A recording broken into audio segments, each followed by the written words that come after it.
Hi guys, I'm finally recording this video. I've been trying to record this video for about 4 days now, so hopefully I don't get interrupted.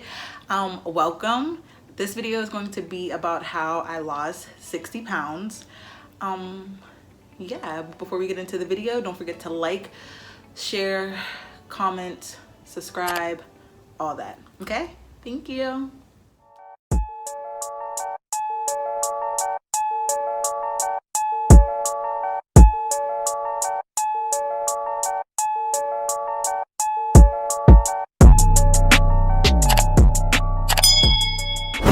So, getting into some background about me. I have always been overweight. I know people always tell you like, oh, I have new to my phone, but I do, so whatever. But I've always been overweight. I've been overweight my entire life. I've never been slim. I've never been skinny. I shouldn't say I've never been fit, because the thing about me is I actually have been active my entire life, believe it or not.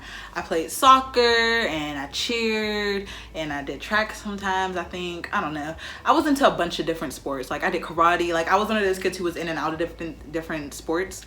But although I was active, I was eating terribly. And I shouldn't say that, because my parents didn't feed us junk food.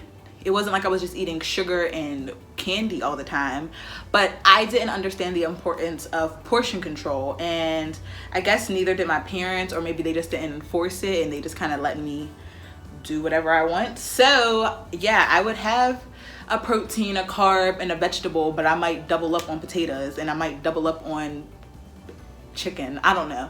But regardless, the point was I didn't really understand portion control, so therefore I was working out and I was being active, but I was eating enough to maintain that or even gain that.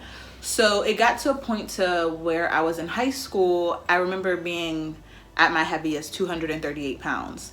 And I always tell people I've had like a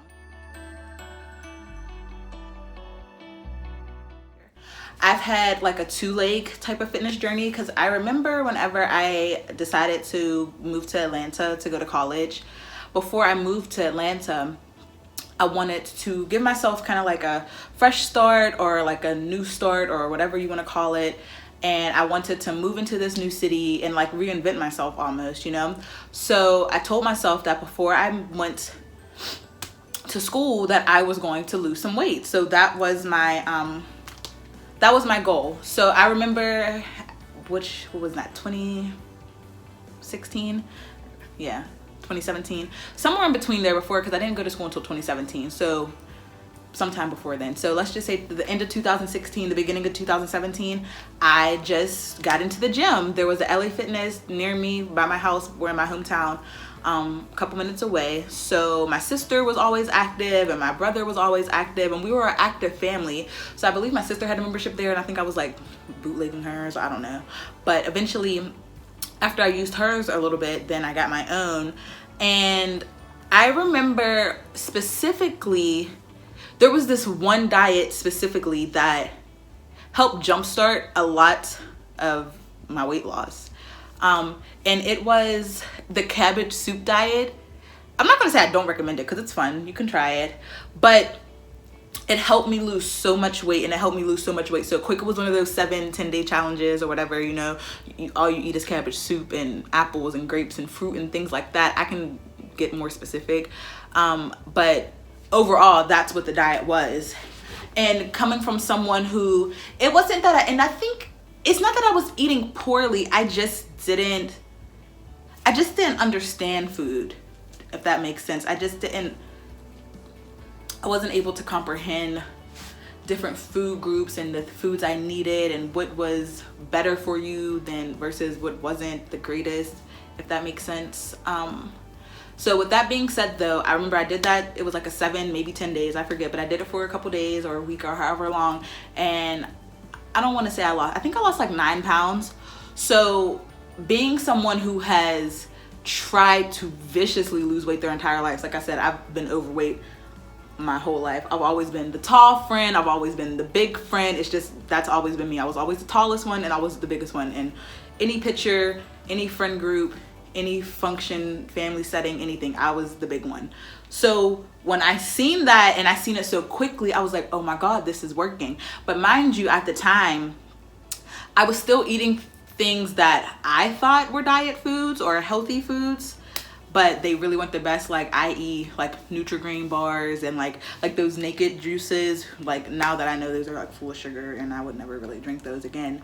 But needless to say, I was losing weight because I was still in a calorie deficit, which is really what's the most important. But again, I was just barely getting a grasp on what healthy eating and clean eating was. So yeah, so that was what initially kickstarted my first leg of my fitness journey. And like I said, and then when I got into the gym at that point, I had no idea what I was doing. That first go around, I ended up losing 40 pounds. So I went from 238 to 188, I think. Is that 40? Okay, maybe 198. Maybe I lost 50 pounds then. I think it was 50. Regardless, I got to 188, so that is 50. My math is off. But I did that, but it was cardio based only. I can specifically remember going to the gym, going to LA Fitness, and just getting on the stair climber for 30 minutes, getting on the treadmill for another 20, getting on the bikes and cycling for a half an hour, or some combination of 3, or whichever it was that day.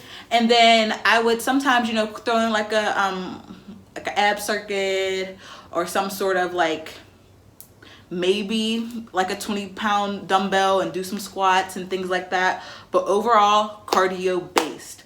So what a lot of people will tell you, and what I noticed is, yes, you'll lose weight. At the end of the day, if you're eating less calories than you're expending, you're going to lose weight regardless. That's just how your body works. But when I compare pictures to me at 188 then versus when I was 188 the second go round, when I coupled my weight loss with strength training, I look drastically different. I was just skinny. Like, that's the only way to put it. I was like, my skin didn't hang. I wasn't like soggy, but I could have been more toned. I could have been more muscular. And I feel like that's what people envision for themselves whenever they say they want to lose weight. Nobody just wants to be straight up and down. Everybody wants some type of tonage. Everybody wants some type of curve, some type of some sort of cuts in their arms, some sort of muscle. Doing only cardio and dieting, you're just going to lose weight all around. You're not going to get any cuts. You're not going to have any muscle tone. You're not going to have anything. You're just going to lose weight. And at the time, I didn't know any better, so I thought that I was doing well, which in retrospect I did, but that's not what I was aiming to do. So then fast forward, I lost those 50 pounds just from dieting and cardio. And then the next year, I remember coming home that summer and I was just in a really bad place. Like, I was transferring schools. I was just unhappy. And I had gained all that weight back. Not only over that summer, but I had noticed it mostly during the summer, or maybe I was packing on the majority of it in that summer. But even prior to like that spring, I wish I could get more specific with dates. I want to say that was spring 2018 though. So yeah, that sounds about right. Spring and summer 2018 is when I was gaining a lot of it back. Mind you, at that time, I specifically remember I was working this job and it was like in a nursing home setting, and it was right there. The nursing home that I worked at was right, it was like near a strip of like restaurants and a strip of malls and things like that. So on all of my breaks, all of my half an hour breaks, 15-minute breaks, whatever it was, I was going to Wendy's, I was going to IHOP, I was going to McDonald's, like Dunkin' Donuts, literally every time I had a break. So if I had 3-4 breaks that day, I was going to Starbucks to get a coffee and a cake pop. I was then going to Wendy's for lunch, and then after that I might go, if I worked overnight, I might have went to IHOP in the morning to get breakfast on my way home. And it wasn't like a healthy breakfast. It wasn't like an egg white omelet. I was getting French toast with extra sauce and banana Fosters with extra cheesy eggs. Like literally all the bad stuff that you don't need to be eating in the morning. You don't need a bowl full of sugar, but that's what I was eating, and I was doing it 3-4 times a day. So you couple my 3,000 calorie diet plus me sitting all day. My job was very sedentary. I did not move much at all. I very much sat the whole day, honestly. I sat and I was on my phone and maybe did some schoolwork or something, but I was sitting around, I was eating a lot, and then I was eating 5 times a day, crappy stuff at that. So I did that for maybe 6 months, and it was towards the end of the summer I started noticing it, but I wasn't saying anything. Like, I would like remember looking at Snapchat videos and pictures of myself, and I would see it in my face so vividly. One thing about me is I carry all my weight. Like, the first place I'll notice weight loss or gain is in my face. My face is naturally chubby. Like, I have my cheeks are just, they're here. But whenever I gain weight, this, like, yeah. So I started to notice it, but it wasn't until the fall of 2018 when I moved to Atlanta officially, not just on campus, but I moved and got my first real apartment. And then me and my family had went on a vacation to Houston. And I remember looking at those pictures of me and my nephew, and we were like at the pool and, you know, whatever we were doing. And I was like, I am so big. I had gotten so big, and I was avoiding scales because I knew I gained weight, but you know, you always think you gain 10 or 20 pounds. But when I eventually weighed myself, I had gained all 50 pounds back, the whole thing. So I was 188 at the beginning of 2018. By October, I was 238 again, I'm sorry.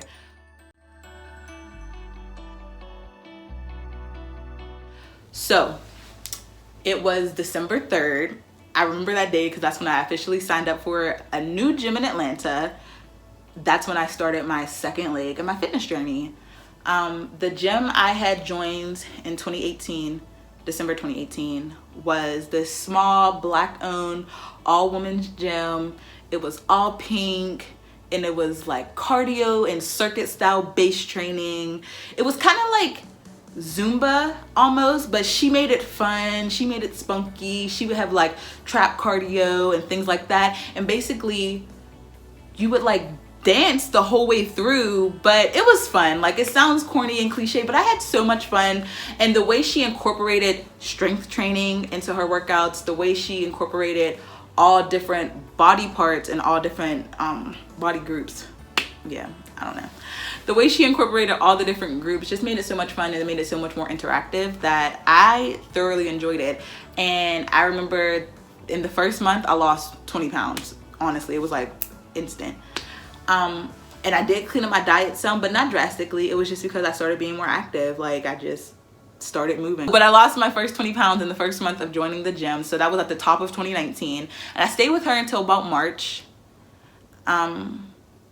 And then eventually I transitioned into LA Fitness. I got another LA Fitness membership, and that's when I started doing my own research and getting more into strength training, because based off what I can see and what I had found and discovered, that those were the goals I was trying to obtain. Like I said, I could see how I lost the weight the first time and how I looked compared to the girls I was seeing on Instagram or whoever that I was trying to look like, or the look I was trying to achieve. And then I seen what they were doing. I'm like, oh, they're not just running on a treadmill, they're lifting weights, and they're lifting heavy weights at that. So once I grasped that concept and I figured out that that's what I needed to do to obtain the goals that I wanted to get, I just did a little bit of research, but eventually I just had to jump in. I jumped in very much cold turkey. I had no idea what I was doing. Didn't know anything about strength training, didn't know how to lift. No one ever taught me. I just YouTubed everything. Every single thing. I YouTubed how to squat. I YouTubed how to deadlift. I YouTubed how to bench press. Like, I don't know, whatever it was, I YouTubed it. I YouTubed it, I studied it, I researched it, and then I went. And once you get over that fear, because that's something that's something that held me back for a long time. It is very intimidating, especially being a woman. Most gyms, when you go to the weight side, it's very male dominated. There are a lot of men over there. You go over, you look out of place, you're intimidated. I'm shy, I don't know what I'm doing. I don't want people to laugh at me. I don't want to be judged. It's very off-putting. But once you get out of your own head and you do it, yeah. Oh, I guess we'll get into nutrition. So, like I said, the cabbage soup diet was the first thing that taught me how to eat well. But then from that point on, as time went by, I kind of just played with different diets, very much like most people do, until I found one that suited me best. And one I fell upon, the infamous or the famous, however you see it, was the keto diet. I did keto for months. And honestly, still to this day, I guess well, not really. I eat keto on accident. But I started keto and I seen drastic weight loss. It was incredible. I loved it. I think if it works for you and you try it and it fits your lifestyle and it's sustainable for you, you should do it. You will see results, as long as, again, you're eating less than you are expending. Yeah. But the only drawback of keto is, like I mentioned, I started strength training. So if you know anything about keto, you know that it's 0 to minimal carbs. That's the point of keto. It's just protein and fats. So on a daily basis, I might have maybe had a bagel or a bowl of oatmeal or some sort of carb source in the morning, just to have some sort of energy, some sort of kickstart. But other than that, I was very much eating smoothies and salads and broccoli and asparagus and chicken. Like, my meals were very cut and dry. They were very basic and they remained the same. But I didn't stop keto because I got bored. I stopped it because I needed more energy. I would find myself hitting weight plateaus, like as far as strength training. Like, I couldn't lift heavy, or I couldn't do another set or anything, because I was tired, I was fatigued, I didn't have enough energy to keep going. And I quickly realized it was because I wasn't giving my body what it needed to be able to do those things. So that's the reason why I came off keto. It gave me great results. So like I said, more power to you. But that's the only reason I had to come off of keto, because it wasn't giving my body what it needed for what I was trying to do. But even now, to this day, I still eat on the lower carb side. I don't go crazy in carbs. Like, I just naturally, I'm not like, I guess that's a lie. I do like pasta and bread and pizza, all the bad carbs. But naturally though, I don't just eat pasta and rice and bread every meal.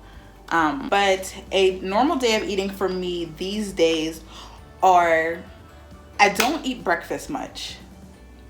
I fast. Oh, that's something else I forgot to mention. How can I forget? I coupled keto or any other diet, clean eating, whatever diet I'm on, but I do intermittent fast.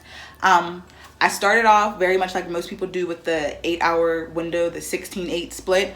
I used to do like 11 to 7. I would eat during the day, and then the rest of it I would fast. And then eventually I would work myself up. So I went from a 16-hour fast to a 20-hour fast, and then, or no, I'm lying, a 16-hour fast to 18, and then from 18 to 20. And 20 is where I have been staying at for quite some time. And that is something else that I've noticed. I have seen a lot of results as well. Eating one meal a day, I love that. It's a bit controversial. People don't think you're getting enough nutrients. People don't think you're hitting all your caloric needs and macro needs and all those things. But I like it only because once I got into the routine of intermittent fasting, I would notice that I wasn't even hungry. Like, so my 11 to 7 window, it would be like 2 o'clock and I still wasn't hungry. I would forget that I hadn't eaten. I'm like, oh, I guess I should eat now because it's 2 and I was supposed to eat at 11. Like, your body, once you start fasting, you're not as hungry as you once were. You're not hungry all the time. I don't know the science behind it all. But I started doing 1 meal a day, and that 1 meal a day thing is fairly new. I started doing that just this year, honestly, maybe the beginning of this year, maybe even a couple months ago. Like, or I shouldn't say I started doing it, but I started consciously doing it. Let's say that. I started doing it on purpose, maybe back in March of 2020. And I've seen really good results with that. That's when I was doing 1 meal a day, that's when I got to my lowest 174. And I loved it. I loved it. I'm trying to get back into it because I've been kind of sloppy with my diet these days, but life. What else? I feel like I'm rambling so much, y'all. That's the problem. That's why I can't sit here and do these videos with y'all, because I'll start talking and I start looking at the sky and I'm just talking just like I am now. I hope I didn't miss anything. I hit the background, right? I hit nutrition. I hit exercise. What else? I guess I could talk about the overall effects and the changes that I've seen. I kind of spoke on it already, but obviously, like I said, I recommend coupling dieting with cardio and strength training. I feel like that's when I've seen my best results, and I know a lot of people who feel the same way. You can Google it, YouTube it. Most people will say that that's when they've seen their best results. And overall, you honestly do feel a difference. Like back when I was eating like crap and I was working that job and I was sitting there all day, mind you, I didn't have an active job, but for some reason I would get home and be exhausted. Even if I did work 12 hours, like I said, I was just sitting there most of the time, but I would still come home and be like seriously dog tired. Like you would have thought I was just outside working in the sun all day. So that's something that I will say that changed. I definitely noticed a difference with my energy levels. I noticed my overall mood. I used to be so moody. I used to think I was like depressed at times. I just I just feel much better. Not to mention the confidence. I've always, I guess, but see, I feel like the confidence I once had was fake confidence. I feel like I was one of those people who had to be overly confident because I was trying to beat you to the punch. Kind of like, oh, I'll make a crack on myself, or I'll make a joke about myself before somebody else can. So that came off as confidence, but I was never confident. Like I said, I always knew I was the big friend, the fat one. I never felt like I was the pretty girl or whatever, you'll have it. But once I started losing weight, I became more in tune with my body overall. I started to feel more womanly. I don't know if that's also has anything to do with me coming of age. It could be a multiple factors, but I will say overall, I feel like I just exude confidence these days. I feel much more comfortable in my skin. I feel great. I do. It sounds so cliche and it may sound corny, but it's very true. Yeah, I don't know if I forgot anything. I hope I didn't. If you guys have any more questions or if there's something I missed, please comment down below. Let me know. I'll make more videos. If you guys like when I sit here and talk to you, you can tell me that too, because I'll sit here and talk to you more. And if you don't, if you want me to shut up and you just want me to make workout videos, I can do that too. That's fine. Okay guys, thanks for watching. I'll be posting more videos soon. Thanks guys, love ya. Mwah.